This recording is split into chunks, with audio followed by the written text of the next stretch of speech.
Gold, trusted gold buyers. మీరు తాకట్టు పెట్టిన బంగారాన్ని విడిపించి ఈ రోజు ఉన్న మార్కెట్ ధరకు కొనబడను.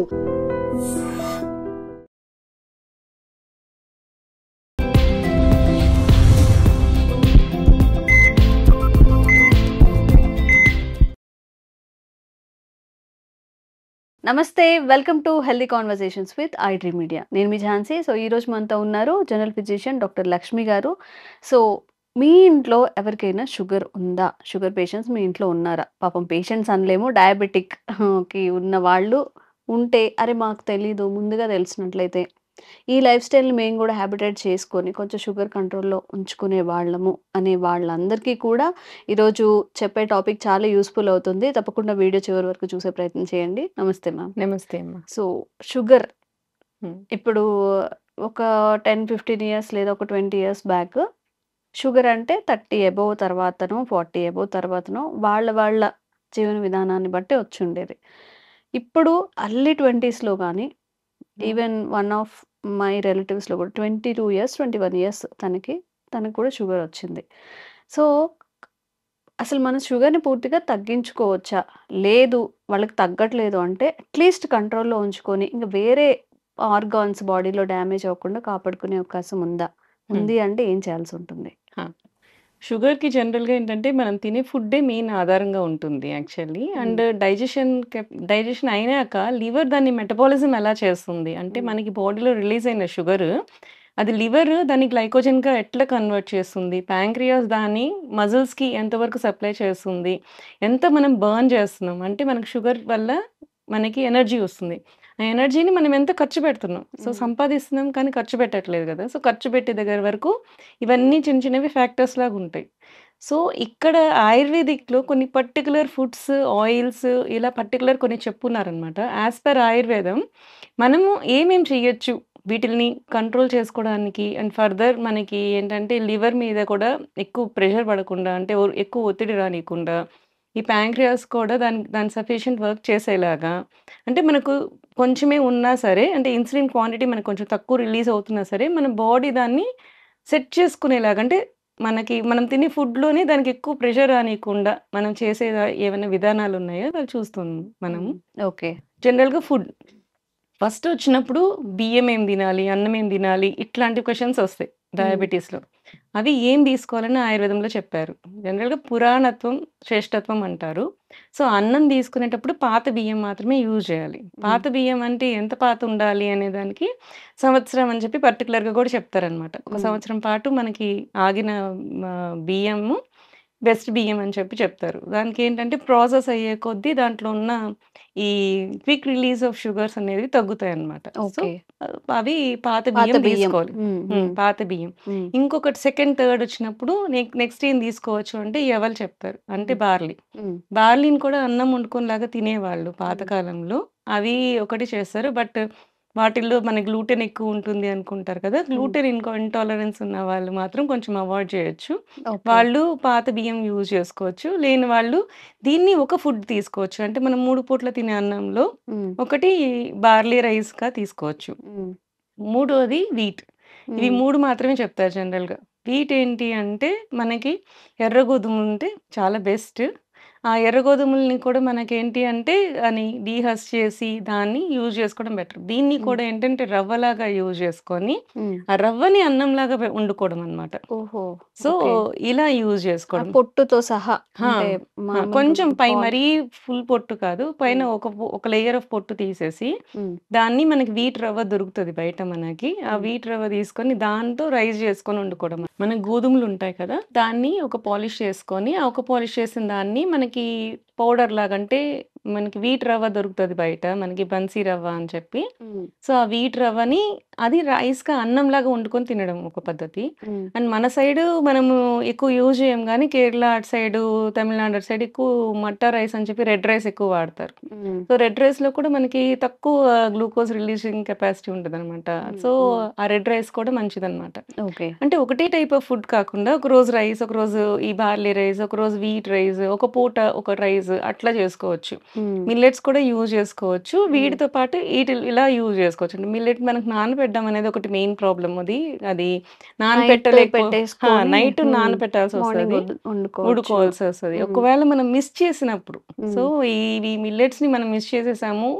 సో మనకి వెంటనే కావాలి అనుకున్నప్పుడు నెక్స్ట్ ఏంటి ఆల్టర్‌నేట్ ఆప్షన్స్ అన్నప్పుడు వీటిల్ని మనం యూజ్ చేసుకోవచ్చనమాట. Red rice and wheat, barley వీటిల్ని కూడా మనం యూజ్ చేసుకోవచ్చు. వీటిని మనకి ఎక్కువ నానబెట్టాల్సిన అవసరం ఉండదు. యూజ్ చేసుకోవచ్చనమాట. ఇవి. నెక్స్ట్ వచ్చినప్పుడు వెజిటబుల్స్ చూద్దాం. ఏం వెజిటబుల్స్ మనకి యాస్ పర్ ఆయుర్వేదంలో బెస్ట్ చెప్పారు అనేది.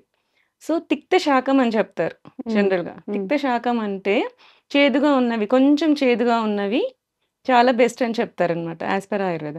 దీంట్లో పటోలా అంటే పొట్లకాయ. మనకు కాకరకాయ ఒకటే తెలుసు కానీ పొట్లకాయ కూడా చాలా మంచిది. పొట్లకాయ, కాకరకాయ, సొరకాయ, బీరకాయ ఈ టైప్ ఆఫ్ వాటరీ వెజిటబుల్స్‌ని మనము ఎక్కువగా యూజ్ చేస్తే ఫైబర్ అనేది ఉంటుంది, మంచిగా ఉంటుంది. వాటరీ వెజిటబుల్స్ కాబట్టి మనకి హై గ్లైసెమిక్ ఇండెక్స్ అనేది రాదనమాట. సో ఇవన్నీ కూడా దాంట్లో ఇంట్రడ్యూస్ చేసుకోవచ్చు. కూరలుగా యూజ్ చేసుకున్నప్పుడు ఇవి. ఇది కాకుండా ప్రసాతిక అంటారు. అంటే చిక్కుడుకాయ. చిక్కుడుకాయ కూడా ద బెస్ట్ అనమాట ఉన్న వాటిలో. ఇది యాస్ పర్ ఆయుర్వేదంలో చరక చికిత్స స్థానంలో క్లియర్‌గా చెప్తారు. ఓకే. ఇట్లాంటి కూరగాయలని మనకి యూజ్ చేసుకోమని. చిక్కుడుకాయ, చిక్కుడుకాయలు పొట్లకాయ, సొరకాయ, బీరకాయ, ఈ కాకరకాయ. ఈ టైప్ ఆఫ్ ఫుడ్స్ అనమాట. ఓకే. అండ్ జనరల్‌గా కొంతమంది నాన్ వెజ్ తింటారు. నాన్ వెజ్ తినే లాంటి వాళ్ళకి ఎలాంటివి తీసుకోవాలి అని చెప్తే శూలిని మాంసం అని పర్టికులర్‌గా చెప్తారు ఆయుర్వేదంలో. శూలిని మాంసం అంటే శూలాలతో గుచ్చి మనం చేసేది. అంటే బార్బిక్యూ టైప్ అన్నమాట. ఓహో! అప్పట్లోనే బార్బిక్యూస్ చెప్పున్నారు. సో దానికేంటి అంటే మనకి అవి గుచ్చి మనము అది నిప్పుల మీద కాల్చినప్పుడు దాంట్లో ఏంటంటే అది కుక్ చేసేటప్పుడు కానీ దాంట్లో ఉండే క్యాలరీస్ కానీ అవన్నీ ట్రాన్స్‌ఫార్మ్ అవుతాయన్నమాట. వెళ్ళిపోతాయి. సో అవును. తగ్గుతది. మీకు ఆయిల్ కూడా మనకేంటంటే మనము చికెన్ ఫ్రైస్ అలా చేసుకున్నప్పుడు ఎక్కువ ఆయిల్ పడతది. బట్ ఇక్కడ మనం బార్బిక్యూ టైప్ ఆఫ్ చేసుకున్నప్పుడు మీకు ఆయిల్ చాలా తక్కువ పడుతుంది. అండ్ ప్రాపర్ కుక్ కూడా అవుతుంది. లోపల నుంచి మనం చిన్న మంట మీద ఉంటుంది కదా! బొగ్గులు ఎక్కువ హీట్ రాదు. సో ఆ చిన్న హీట్ మీద అది ప్రాపర్‌గా కుక్ అయినప్పుడు అది ఈజీగా డైజెస్ట్ అవుతుంది. మీకు ప్రోటీన్ కూడా పర్ఫెక్ట్‌గా అందుతుంది. అండ్ మీకు బాడీ కూడా చాలా బావుంటుందనమాట. దీన్ని కూడా పర్టిక్యులర్‌గా శూలిని మాంసం అని చెప్పి ఆయుర్వేదంలో చరక చికిత్సలో క్లియర్‌గా చెప్పారనమాట. ఈ టైప్ ఆఫ్ ఫుడ్స్ తీసుకోవాల్సి ఉంటుంది అని చెప్పి. నెక్స్ట్ కూరగాయలు అయిపోయినాయి కదా! నెక్స్ట్ కమ్ టు ఆయిల్స్ అన్నమాట. ఆయిల్స్‌లో ఏ కైండ్ ఆఫ్ ఆయిల్స్ మనం తీసుకోవాలి. ఓకే. దీంట్లో కూడా పర్టిక్యులర్ 2 ఆయిల్స్ చెప్తారు. ప్రమేహం తు అతసి సర్షప తైలం చ. సర్షప తైల యుక్తాని అని చెప్పి. అతసి తైలం అంటే flax seed oil. Okay. And సర్షప తైలం ఫ్లాక్స్ అంటే సీడ్ ఆయిల్ వంటలకి వాడుకోవచ్చా మ్యామ్? ఫ్లాక్స్ చెప్తాను. ఆ! Flax okay. Seed oil and సర్షప తైలం. సర్షప తైలం అంటే మనకి ఆవ నూనె. ఆవాలతో చేసే నూనె. ఈ ఆవాలతో చేసే నూనె మనకి డీప్ ఫ్రైకి పనికిరాదు. అసలు ఆయుర్వేదంలో డీప్ ఫ్రైసే ఎక్కువ చెప్పరు. సో మనం ఎప్పుడైనా సరే షాలో ఫ్రైసే ఎవరికైనా సరే డయాబెటిక్ కానీ, ఒబేస్ కానీ వీళ్ళందరికీ పీసీఓఎస్ కానీ ఏవైనా సరే షాలో ఫ్రై కుకింగ్ అంటే కొంచెం ఆయిల్ వేసుకొని తాలింపు వేసుకొని వంట చేసుకోవడమే మనకి ఎక్కువ ఉంటుంది. ఓకే. సో వాటికి వెళ్ళినప్పుడు ఆవ నూనె యూజ్ చేయాలి. ఈ ఫ్లాక్స్ సీడ్ ఆయిల్ ఎప్పుడు యూజ్ చేయాలి? ఫ్లాక్స్ సీడ్ ఆయిల్‌ని అసలు మనం వేడి చేయడానికి అవ్వదన్నమాట. జస్ట్ ఒక 2 నిమిషాలు ట్యాంపరింగ్ లాగా అంటే రసం, సాంబార్ చేసేసామనుకోండి. సాంబార్‌కి ముందుగా మనం తాలింపేసి కూరగాయలు వేస్తాం కదా! అలా కాకుండా కూరగాయలవన్నీ బాయిల్ చేసి సాంబార్ పెట్టేసుకొని లాస్ట్‌లో మనకి తాలింపు వేస్తాం కదా! అప్పుడు అలాంటి వాటికి కొంచెం ఫ్లాక్స్ సీడ్ ఆయిల్ యూజ్ చేసుకోవచ్చు. దానికి కొంచెం ఘాటు ఉంటుంది. అలా అలా కాకుండా కూడా మనం డైరెక్ట్‌గా కూడా యూజ్ చేసుకోవచ్చు ఫ్లాక్స్ సీడ్ ఆయిల్. సలాడ్స్ తింటుంటారు. ఈ షుగర్ పేషెంట్స్‌కి జనరల్‌గా ఏంటంటే పొట్ట ఫుల్ అవ్వాలి అంటే ఆలివ్ ఆయిల్ వేస్తూ ఉంటారు కదా! ఆలివ్ ఆయిల్ కంటే ఆలివ్ ఆయిల్ బదులు ఈ ఫ్లాక్స్ సీడ్ ఆయిల్ అంటే అతసి తైలాన్ని గాని మనం యూజ్ చేస్తే దాంట్లో యాక్చువల్లీ టీలోమియర్స్ ఉంటాయన్నమాట. టీలోమియర్ అంటే ఏంటంటే మనకు జీన్స్ ఉంటాయి కదా! జీన్స్‌కి ఎండ్స్‌కి 2 క్యాప్స్ ఉంటాయన్నమాట. ఇట్లా క్రాస్ ఎక్స్ షేప్ జీన్స్ ఉంటాయని మనం చూస్తాం కదా! దాని కింద ఉండే క్యాప్స్‌ని టీలోమియర్ అంటారన్నమాట. వాటిల్ని రక్షించేది అంటే కొంచెం ఏజ్ వచ్చే కొద్దీ అవి ఊడిపోతూ ఉంటాయి. సో ఊడిపోయే కొద్దీ మనకి ఏజింగ్ వస్తూ ఉంటుందన్నమాట. ఈ బైండింగ్ కెపాసిటీని మనం పెంచేది ఏంటి అంటే టీలోమియర్స్ అంటారు. సో ఇవి ఎక్కువ ఉంటుంది ఫ్లాక్స్ సీడ్స్‌కి. అందుకే ఫ్లాక్స్ సీడ్స్ అంత ఇంపార్టెన్స్ ఉందన్నమాట. సో అట్లాంటి సలాడ్స్‌కి వాటికి ఎదసి తైలం యూజ్ చేస్తే మనకేంటంటే ఏజనింగ్ వల్ల వచ్చే డయాబెటీస్ కూడా తగ్గుతుందనమాట. ఓకే. అంటే ఫర్దర్ రానీకుండా చేస్తుంది. మన హ్మ్. ఫుడ్‌లో ఇలాంటి ఆయిల్స్ మనం ఇంట్రొడ్యూస్ చేసుకుంటే మంచిది. హ్మ్. జనరల్‌గా ఏంటంటే వేడి చేస్తది కదా అని చెప్పి అంటారు. ఈ ఆవ నూనె కూడా వేడి చేస్తది. ఇది కూడా వేడి ఉంటుంది. వేడి ఉంటేనే బాడీలో మెటబాలిజం ఎక్కువుంటుంది. హ్మ్. సో, కొంతమందికి ఎవరికైతే వేడి తత్వం ఉందో వాళ్ళు జనరల్‌గా ఇట్లాంటి ఆయిల్స్ యూజ్ చేసినా సరే, మజ్జిగని మనము ఇంట్రొడ్యూస్ చేసుకున్నా, బార్లీ జావని ఇంట్రొడ్యూస్ చేసుకున్నా గానీ, అంటే హ్మ్. మధ్యలో అవి వాడుతూ ఉంటే, ఆ వేడి శాతం అనేది తగ్గుతుందనమాట. ఓకే. ఓకే. సో, ఇట్లా హ్మ్. మనకేంది అంటే మన బాడీ తత్వాన్ని బట్టి ఒకవేళ మనకిది ఇది వాడుతుంటే ఈ ప్రాబ్లమ్స్ వస్తున్నాయి అనుకున్నప్పుడు దాన్ని కాంపెన్సేట్ చేసుకుంటా పోవాలి అన్నమాట. ఓకే. ఓకే. నెక్స్ట్ వచ్చినప్పటికి ఎక్సర్సైజ్. హ్మ్. ఎక్సర్సైజ్ జనరల్‌గా ఏం అది చేస్తుంటారు? మాత్రం చెప్పొద్దంటారు మన వాళ్ళు. ఎక్సర్సైజ్ జనరల్‌గా అంటే అందరికి హ్మ్. ఈ మధ్య బాగా ఉంది. హ్మ్. స్మార్ట్ వాచ్ పెట్టుకొని మరీ చేస్తున్నారు. హ్మ్. ఇప్పుడసలు మనం చెప్పక్కర్లేదు కొంతమంది చేసేస్తున్నారు కూడా. హ్మ్.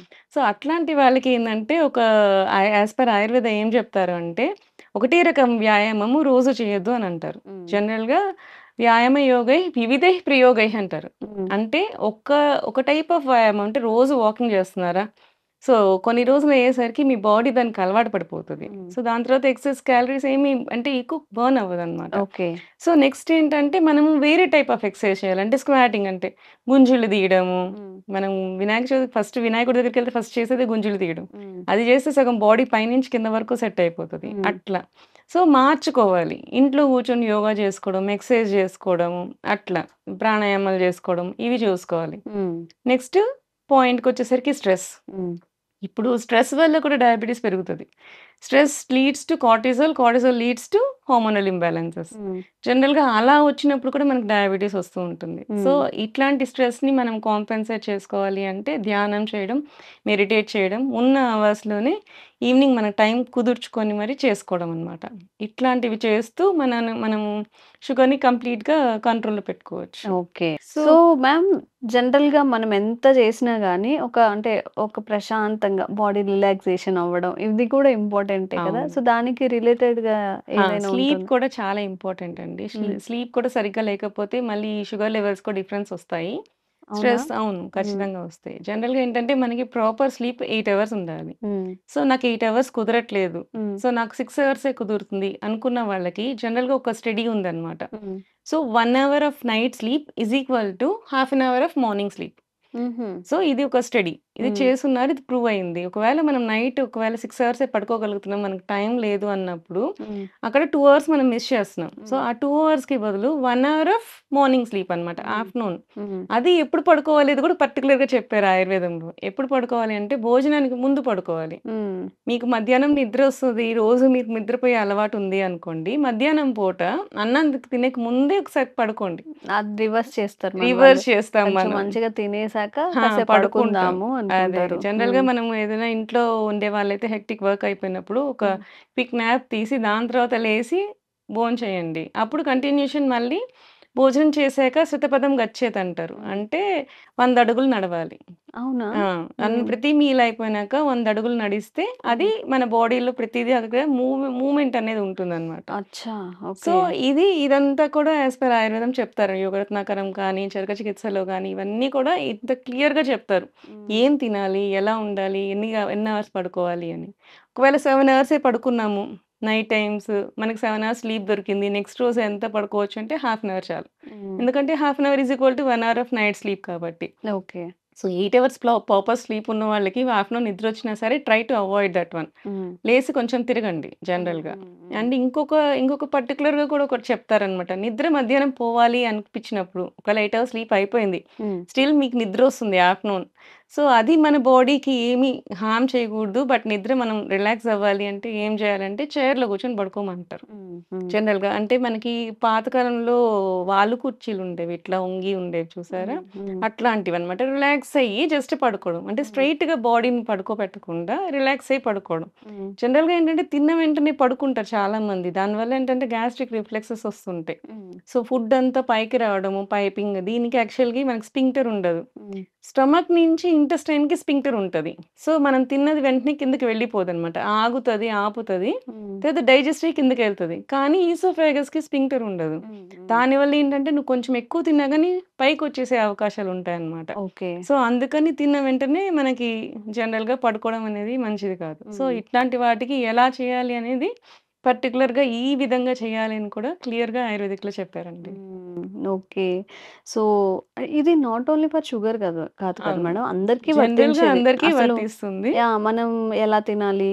ఏం హ్మ్. చెయ్యాలి ఒక అంటే డేలో? ఫుడ్ అనేది మాత్రం పర్టిక్యులర్ ప్రమేహం గురించి చెప్పానండి. ఇవాళ ఓకే. షుగర్ గురించి షుగర్ ఫుడ్స్ కానీ, ఆయిల్స్ కానీ ఇది అందరికీ కాదనమాట. ఓకే. ఇది ఓకే. ఓన్లీ షుగర్ పేషెంట్స్‌కి you can add on to diabetic కాకపోయినా ఒబేసిటీ వాళ్ళకి కూడా కొంచెం ఇలాంటి ఆయిల్స్, ఇట్లాంటి ఫుడ్స్ మళ్ళీ ఇంట్రొడ్యూస్ చేసుకోవచ్చు. ఓకే. బట్ ఇన్ జనరల్ వాళ్ళకి ఇవన్నీ అంటే ఓన్లీ అంటే మీన్స్ ఎనర్జీ వచ్చే ఫుడ్స్ కాదు. ఎక్కువ ఎనర్జీ రావు కాబట్టి ఇవి అందరికీ కాదు.